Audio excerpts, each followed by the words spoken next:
Hindi po ako profesional na gitarista, nagtuturo lang po ako base sa alam ko sa sarili kong research. Nasa sa inyo na to kung susundin nyo o hindi yung mga ituturo ko. Let's go! Ayun, kasama natin yung aking Brave guitar. Yan, magsawa na kayo dito sa pagmumuka ni Brave mga master. So, at madalang ko na siyang ilabas kasi medyo matanda na siya. Yan, gamit ko siya sa mission. Kasama ko lagi siya sa mission. Yun. So ito na mga master yung i-share ko sa inyo mga master. Kaya medyo excited ako mga master kasi ito master dito sa pamamaraan na to, dito ako natuto mga master. Dito ako nagkaroon ng parang curious ba, ano ba, paano ba nangyari? Ito na mga master, ano ba ang tinatawag na major scale? Yan, marami tayong nakikita major scale. Pag nakikita natin sa internet, meron tayong whole tone, semitone, ganyan, tone, yung whole half step, ganun. Pero ito mga master, ano ba ang tinatawag na major scale? Yan. Ang major scale, parang ruler kumbaga, scale. Kaya nga scale siya, di ba? Pag magsusukat ka ng isang bagay, gamit tayo ng pansukat, panukat, ruler. Yan. Sa mga nagbi-building construction, di ba? Sinusukat nila yan, mga engineer, sinusukat nila. Ganon din yan mga master, ang ibig sabihin ng scale dito sa gitara. Actually, yung major scale na yan, scale yan siya mga master, pattern din yan mga master na lumilipat-lipat lang. Kumbaga pag susobra ka ng isang nota, hindi na siya matatawag na major scale.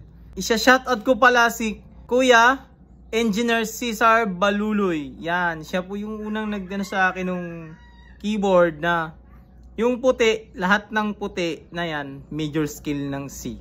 Yan. Curious ako bakit tunog do, re, mi, fa, sol, la, ti, do, re, mi, fa, sol, la, ti, do. Kung ilan ang notas sa key of C or major C, yun din yung bilang ng nota ng D major. Hindi magbabago yung sukat or yung scale niya. Yan yung tinatawag na scale. Actually, sukat yan mga master. Mga sukat.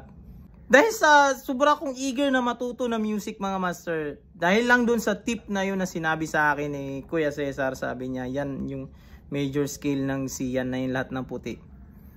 Kasi dati may iniisip ako na ma-memorize ko na yung C major. Ala, ano na naman kaya yung D major? Ala, ano ka na naman? Parang ganun iniisip ko lagi. Parang iba-iba siya.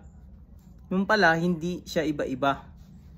Kumbaga, umusod lang ang scale. Ito na mga master. Yung ginawa ko mga master, na literal talaga, gumawa ako ng scale. Ito. Yan. Yan, ito yung ginawa ko mga master. Yan, ito ay yan, minor scale. Ginawaan ko siya ng ganito mga master. Yan. At ito, yung ating major scale. At ito na ngayon yung ituturo ko sa inyo mga master. Ito, i-share ko lang sa inyo mga master kung paano ako natuto mga master. Paano ko nakuha. Literal na talaga to na scale mga master. So, ito yon. Yan, ito na mga master, literal na ruler ng scale.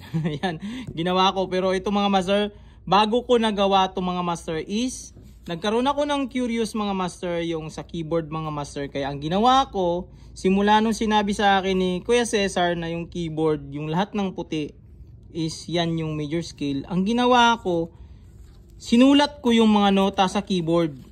So ito yung ginawa ko mga master. Sinulat ko yung mga nota pero dati hindi ko pa alam na yung D flat pala is C sharp is same note lang. So in-update ko na to mga master pero hindi ganito yung pagkasulat ko dati. Ngayon dahil alam ko na yung musical alphabet, ganito pala siya. C, C sharp or D flat, isang tone lang yan sila mga master.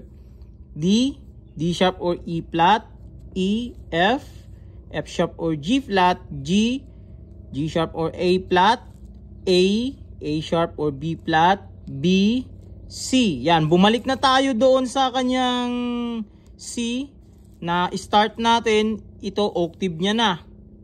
At yung dito, repeat lang yan ng mga nota dito mga master. Hindi sila nagkakahalo-halo. Walang sinabi na pag E, sunod G. So hindi, ito talaga yung tinatawag na order ng alphabet. Kumbaga yung alam natin sa school na alphabet na A, B, C, D, E, F, G, diba? Hindi pwede na yung sunod sa C is X. Diba? Hindi pwede.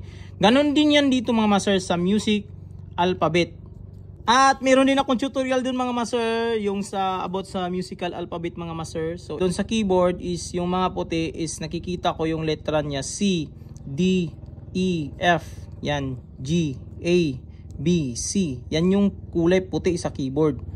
Ngayon dahil yan yung major scale, nag-isip ako ng paraan, natakpan ko tong mga sharp at flat.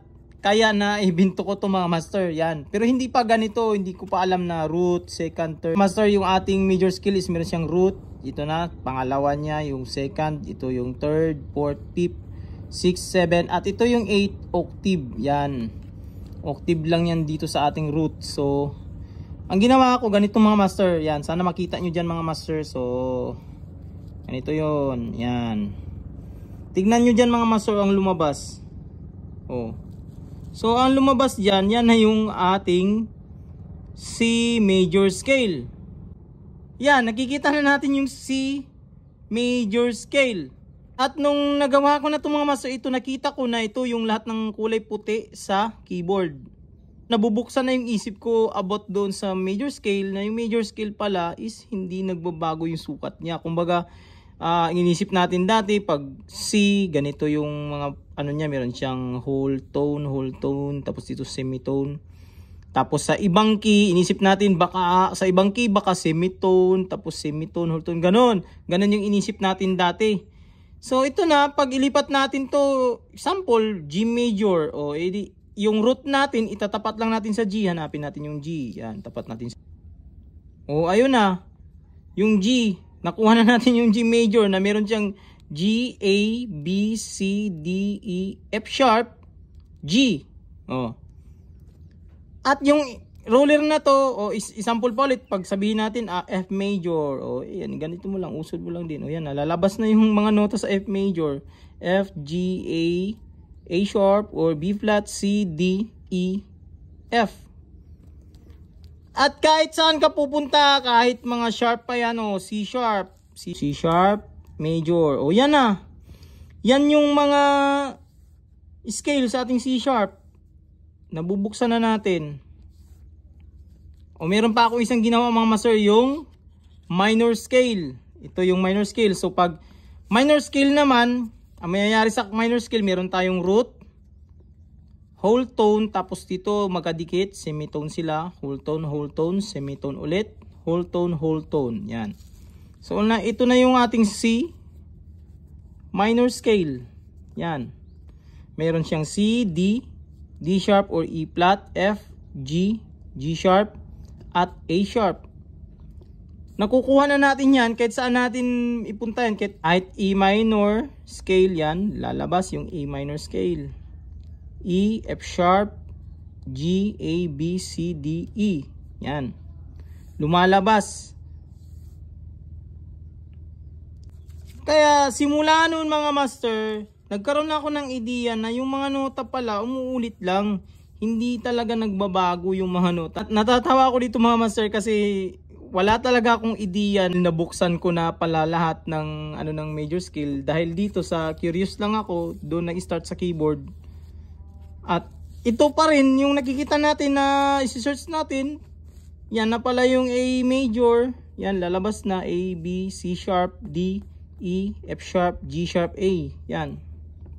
Ito mga master, yung method na to mga master or yung pattern na to mga master is magagamit to kahit anong instrument, gitara, keyboard, bass, lahat ng instrument basta involved ng nota mga master. Ito pa rin yung basihan nila mga master kasi standard na to mga master yung ating major scale at ating minor scale. Kaya nga mas maganda talaga master pag memorize natin muna yung fretboard bago tayo mag-aral ng scale kasi yung scale, kumbaga magtatanong tayo, ano yung scale ng C? Ano yung scale ng D? Alam na natin yan. Example kanina sa atin sa A major. So, dahil alam na natin yung fretboard, merong A major dito. So, pag A major, alam na natin ng mga nota na pagkakasunod. Meron siyang A, B, C sharp, D, E, F sharp, G sharp, A. Dahil alam natin ang nota ng fretboard at ito ay root ulit, so kaya pa rin nating patatakbuhin. So A, B, C sharp, D, E, F sharp, G sharp, A. So on so forth. Yan. Magkakaroon na ng kasagutan yung mga tanong natin na napapuzzle tayo. Ano ba talaga yung tinatawag na major scale? Ano yung minor scale? At yung ruler na yon or yung scale na yon mga master na ginawa ko, yun na pala yung tinatawag na major scale na yung pattern na hindi nagbabago.